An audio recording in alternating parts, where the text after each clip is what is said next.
La Fondation Dieudonné Nahimana vous invite à prendre part dans Imboneza Talk Show. Dans cet nouvel épisode de notre programme, nous allons échanger sur la liberté financière. Désiriez-vous savoir par où commencer? Êtes-vous passionné par le domaine des finances? Vous voulez y voir plus clair? Ne ratez pas cette occasion en or qui s'offre à vous.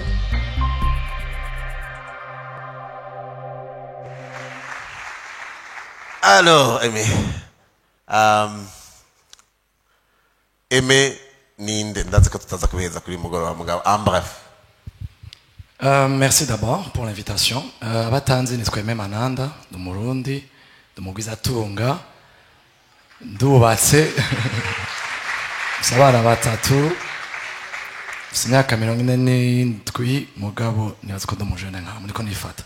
Ok, très bien. Avuze ko ari mugwizatunga carakoma amashi bari bakeneye kumenya uri mugwizatunga gute. Uvuze ko mugwizatunga no kuvuga iki? Mugwizatunga nibaza ko mu gifaransa ni un homme d'affaires cyangwa mucongereza businessman.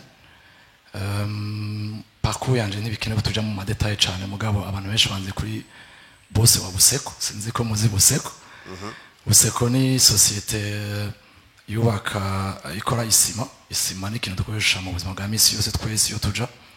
Hanyuma ntiyari gwanje mugane directeur general wayo. Hanyuma mu nyuma nikora ivy'iwanje ndubaki hotel yitwa Paradise Apartments, sinzi ko abantu bayizi iri mu Kinindo West.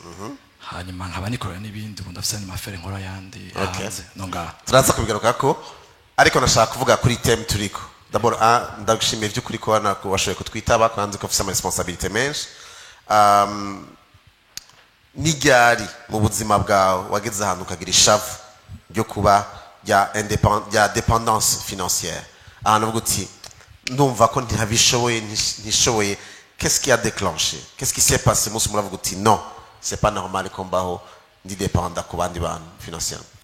Umuntu wese aragira ka déclic kaba dusubiye inyuma kuri ya définition y'abantu bose bayivuze hano.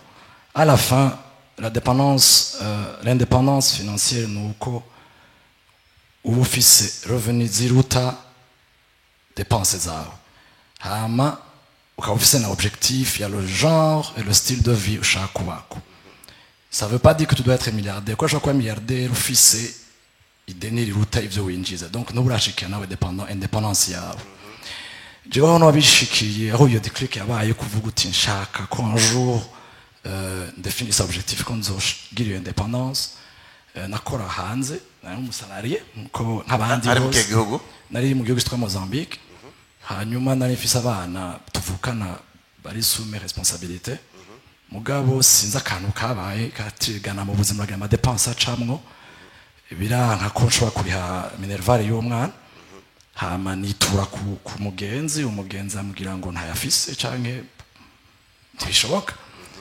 Hanyuma mugabo narashavuye kuko urumva navuze nti ndakora arabizi ko nkora revenus ziraza régulièrement. Hama sinuvuga nashobora kunyangira. Alors je gusega navyita ko ari gusega kica kirambabaza ko kubona ushobora gutelefona umuntu kandi uzi ko akwizigiye nawe umwizigiye hanyuma akakubwira no ama détails yige annonce n'indazi muri umwanya mugabo aho nenshi numva ko menga kuya quelque chose qui manque aho ndi muri situation que je dois gusaba umuntu. Si vyiza uko à la fin on a indépendance financière iyo dépendant n'umuntu usaba ari so wawe ari banque canke iki tu es son esclave à la fin.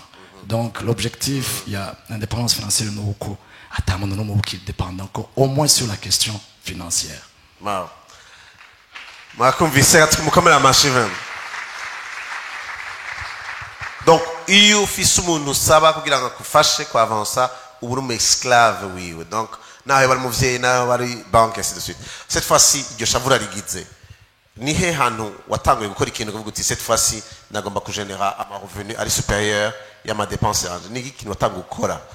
Est-ce que c'était kugira ubuzi butatu canke qu'est-ce que concrètement tu as commencé à faire? OK, merci. Alors j'ai pratiqué à la lettre qui était à vous.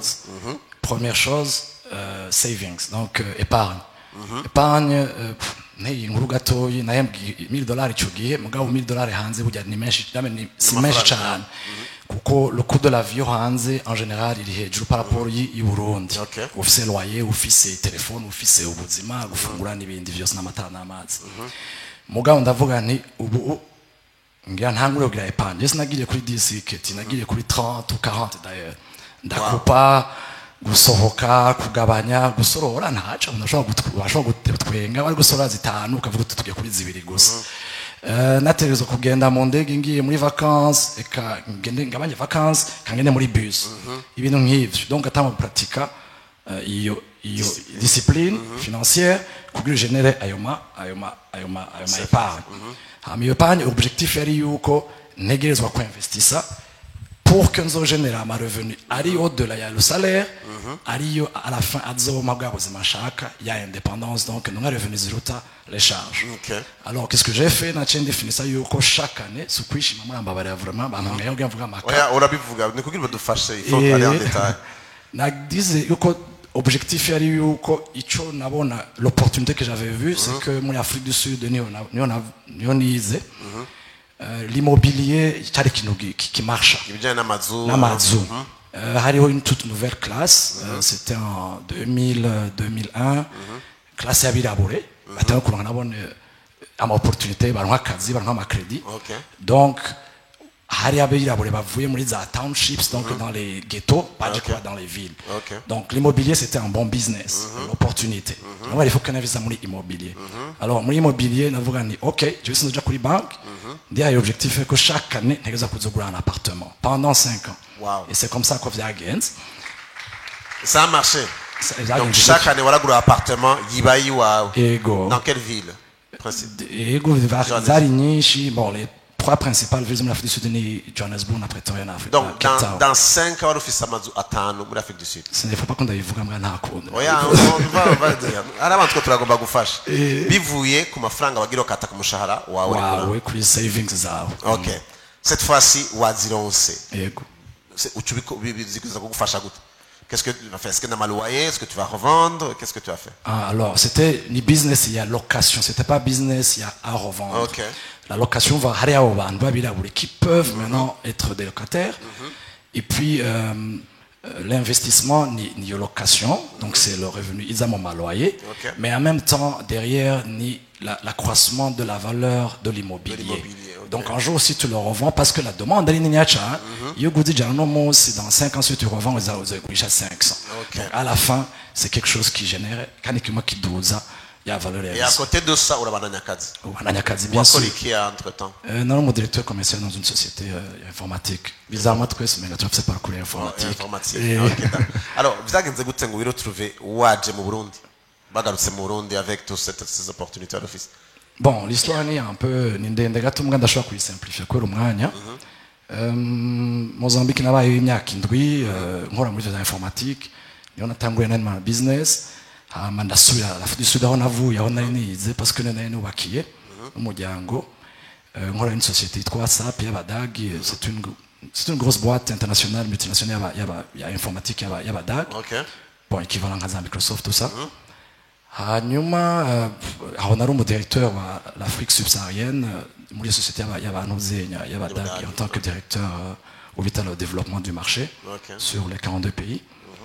Mugabo mu nyuma camura umunsi umwe un appel y'umuntu mwese baze benshi bazi mu Burundi un grand entrepreneur un grand businessman mu Burundi d'ailleurs dans la région umushinga nayitwa Rujugiro Tribert parce que benshi bamuzi yari afise un projet ici au Burundi yareka yubaka usine rero yabuse ko navuze mu Cibitoke yo mu Cibitoke ntiyari bwahere kubako ntiyari bwahere bari bakiri en phase de construction hama il voulait umuntu azoza kwiransa un type dynamique yumva finance yumva ressources humaines yumva la gestion quoi hanyuma numva barandonde amanda genda turavugana ati nashaka kuzi Burundi bon uri umuntu akomeye hanze uhembwa neza uri stable ufise ka retraite uvuga gusubira Burundi ni gute bon imibu bla bla bla wamenyereye hanze ivyo ni byatinabye bikagushika mu mutwe utakwimva menga nshobora gusubira kuri Burundi mais abantu benshi bavyihenderako ntaco ati nabishaka bon icyatumye rero ngaruka c'était urumva hanze uragira ahantu nari narashitse kuri niveau uvuga uti j'ai déjà tout fait muri corporate mu buzima bw'ama grosse entreprise wari watanga kutubwira twa investissement twiwawe hakaza rero opportunité nayo kubwira iti ah voilà le pays kuko twese naho turi hanze wama wimvira toujours ujya turafise abarundi très patriotique cyane iyo opportunité ibonetse bon ufise y'amadute yawe uvuga uti kuja mu bintu utazi bishasha alors que wahora mu bintu stable ça c'est les décisions très turavuga donc tu dois prendre une décision il y a des risques aussi et des risques aussi alors la décision d'aza mu Burundi kwaraba mbona ndavuga ni OK c'est quelque chose qui va vraiment bénéficier le pays qui va faire un impact économique et social au Burundi ndavuga il faut que quand même je participe ou même contribue kuri iyo aventure yitwa la première cimenterie au Burundi parce que on importait jusque là tout le ciment alors que le développement y'igihugu ijana na matière première ya mbere le ciment marero et puis gutaha c'est pas mauvais que ça hein? C'est pas si mauvais que ça utashi wanyu bon dans les conditions zari zibi quand même nataje mu expatrié umva areka ka motivation gatoya yego ramachara décider yo gutaha dans notre côté hariya kandi approche nafise gukora mu Burundi donc tu vas vraiment la goutte qui a fait décider que ntana ava muri ivyo by'abazungu nkaja gukora iwacu. Ok, cette fois-ci uraje muri Buseko twarabo kibonye ari ikintu kije kiba kinini bon ari usine imwe après je crois vous avez construit deuxième usine je sais pas si tu étais encore là ou a décidé goûter cette fois-ci est-ce que kazi karaheze byagenze gute gutakira muri Buseko abantrepreneur nazo ko afise ingwara ni entrepreneur agiye kuryama nibaza ko twese turabisangiye uguma wiyumvira urashika mu gatanda uno munsi ndiko producer kinju ejuti be ko ikino producer jus ukava kuri jus ukaja kuri whisky ukava kuri nibindi donc nibaza ko harageze ahantu uvuga uti ubunye harageze ko nkorera uyundi muntu reka nje kwikorera nanje uko les capacités d'anamazi kubona ko peut-être zifise les opportunités turazibona et en plus ya projet nimvuze yari igeze ahantu presque à 80%. Il fallait qu'on gagne ni occupe à 100% de la finition du projet à mano mettre en route. Donc ça veut dire quoi les wasaf guhagarika akazi yego on a démissionné. Wow, OK. Cette fois-ci on a démissionné mais bon vous voyez mu Burundi canke alors aho washu uja kwinvestir mu biki cyane cyane ko nagiye muri yo dans l'hôtellerie iko novite muri secteur ya tourisme. Par des appartements il y a un concept quand même spécial il y a ico bita serviced apartments. OK. Hotel. Donc c'est hotel tumenyere munaje kurihaka une nuitée. Abantu babamwo ukabaha service yose ya hotel mugabo baba nkukwezi baba bari ku kwezi kamo umukozi ukamukuburira kumuha amashuka donc le service yose hotel sauf kumugaburira. OK. Yego. Donc ni appartement là ce que vous avez. Yego. Ah d'accord. Et ça vous a pris combien de temps pour construire le bâtiment là-bas? Écoute, tout le projet, la construction, il y en avait presque 3 ans et demi. 3 ans et demi. La conception, le financement, en pratique, ça a pris presque 8 ans. 8 ans. Donc de patience, que ça commence à amener des revenus. Cette fois-ci, OK. Bon, tout est muri logique yacu no kuvuga ducitse ngaho quand même curuhuka. Tuza kuryama hanyuma quand une maison à la plage ugacuruhuka ukazurarindira ama revenu aza yinjira parce que nibaza yuko ndibuka ko nigeze kubaza un appartement sango haruzuye. Donc c'est sûr qu'il y avait des revenus zifaditse. None niko vyagenze est-ce que buri muri vacances uraruhutse no consommer gusa qu'est-ce qui s'est passé? Na madame que narahagarika. Donc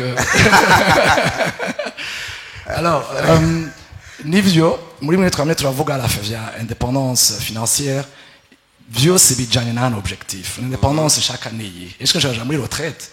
Hari undi avuga ati jewe nshaka kuzurunga umwana wanje Harvard. Hari undi avuga ati nshaka kuzoshikira 1 milliard. Moi ça fait cette définition, il y a objectif ashaka gushika ko na la vie ashaka kujako. Nshaka kugira 1 milliard nchanywa champagne tous les jours, c'est pas un crime. Change nshaka kuja kuri piscine tous les jours. Donc moi ça fait objectif. Naracinaga mu phase gato nkako nyene uvuga uti nkamanze nduhuke gatoyi. OK. Mugabo la retraite iragoye usanga ubaye un peu urarambirwa no kwicara ataje kurakora niko no bivuga mais à la fin c'était pas ça l'objectif. L'objectif c'était pas kwicara ngo ngirandyame ahubwo ni changement de style de vie aho uvuga uti sindepanda n'umuntu n'umwe nta muntu amakazi cyangwa nyirukana donc sineza gutonda 7h30 du matin ou 7h iyo ni déjà ya independance financière ya mbere ntawe ugutuka ntawe ugira iki si bibi gutukwa mugabo wayishitseko. Bon, deuxième chose nshaka kuvyuka uno munsi ngende ku kazi ndavyuka nabishaka sawa. Okay.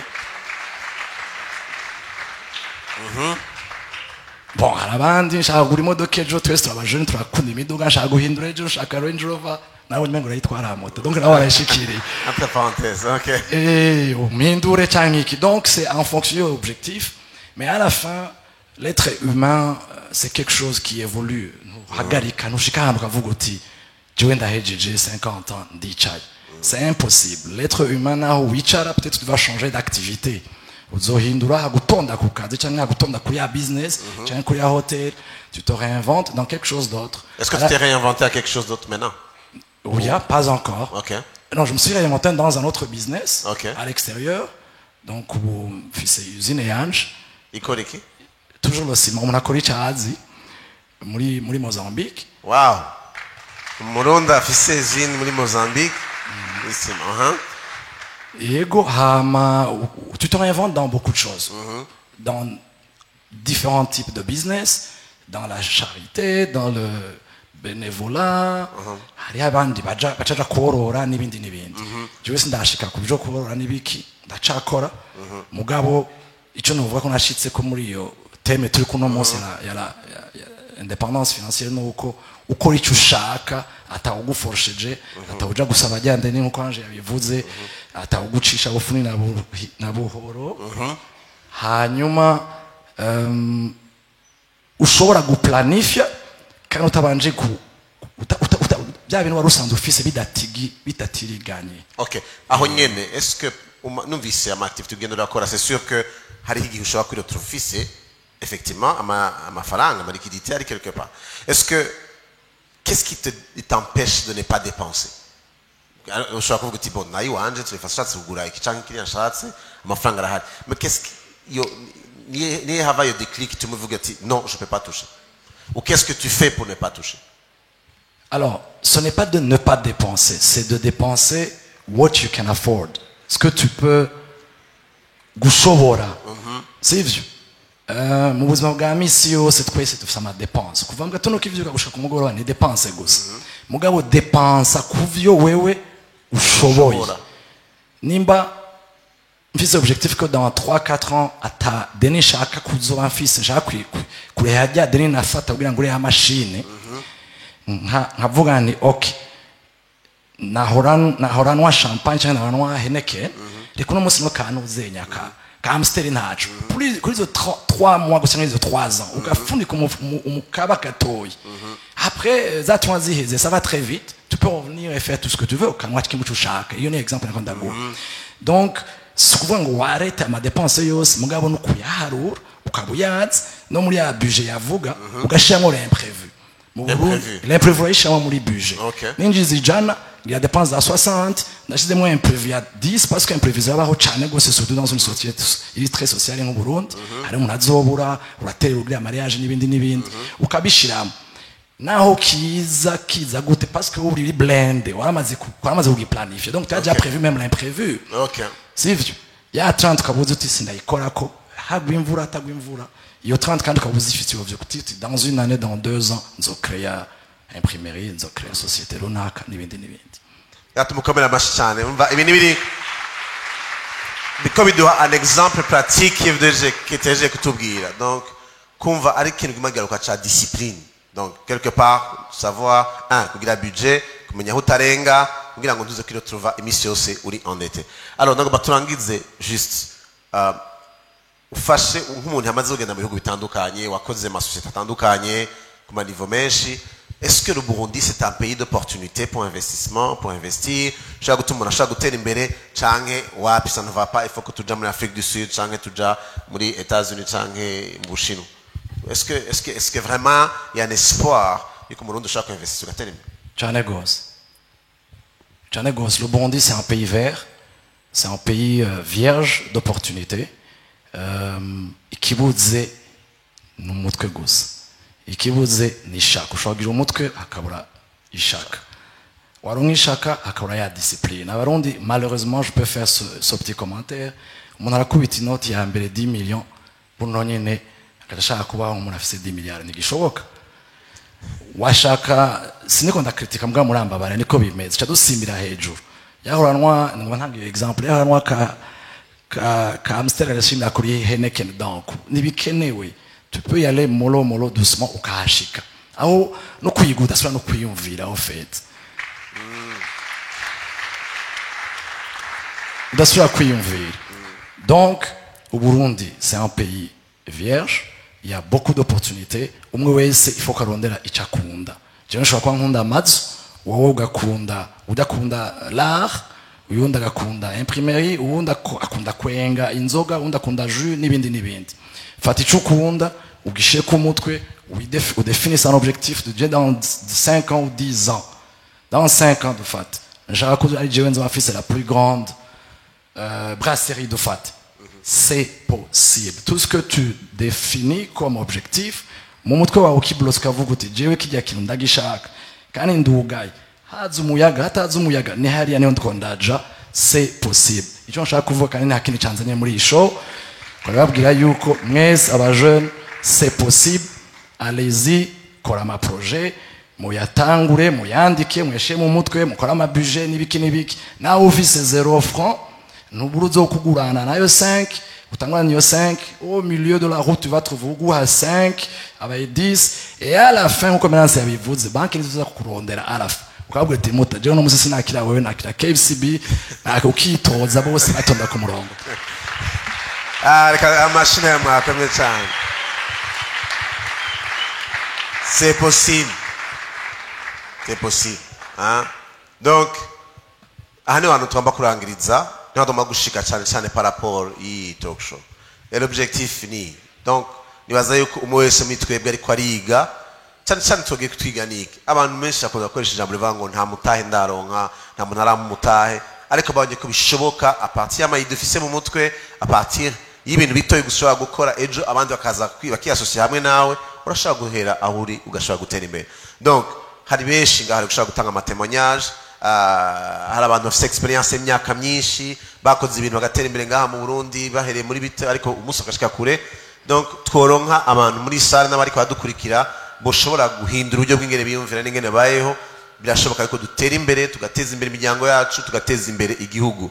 Donc c'est possible igihugu cyacu gishobora gutera imbere ariko ntibiva muri leta ntibiva ku muntu kanaka afise amafaranga biva juste kuri discipline n'uburyo bwawe bwo kwiyumvira n'ama priorité ugira mu buzima.